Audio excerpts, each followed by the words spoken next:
Welcome back. बच्चों को मेहमान नवाजी सिखाएं, आज का हमारा टॉपिक है। बच्चों में मेहमान नवाजी की सिफ़त वालिदैन से पैदा होती है। नबी अकरम सल्लल्लाहु अलैहि वसल्लम का फरमान आलीशान है कि जो अल्लाह पर और क़यामत के दिन पर ईमान रखता है उसको चाहिए कि वो मेहमान का एहतराम करे। मेहमान नवाजी से इंसान के रिज़्क़ में बरकत आती है। हदीस मुबारक में है, मेहमान बाद में घर पहुंचता है और अल्लाह ताला मेहमान का रिज़्क़ पहले उस घर में अता फरमा देते हैं। एक और हदीस मुबारक है, जिस घर से इंसान रोज़ा रखे या रोज़ा अफ्तार करे या जिस खाने में छोटा बच्चा शामिल हो या जिस खाने में मेहमान शामिल हो, अल्लाह ताला क़यामत के दिन उस खाने का हिसाब नहीं लेंगे।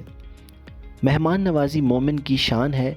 हमारे प्यारे नबी सल्लल्लाहु अलैहि वसल्लम इंतहा के मेहमान नवाज थे।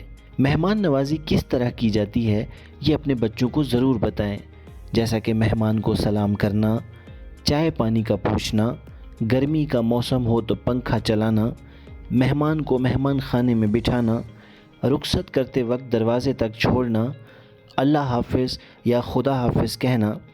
घर में मेहमान का खेल खेला जाए और खेल खेल में मेहमान नवाजी की अगर मशक की जाए तो बच्चों को समझने में ज़्यादा मदद मिल सकती है।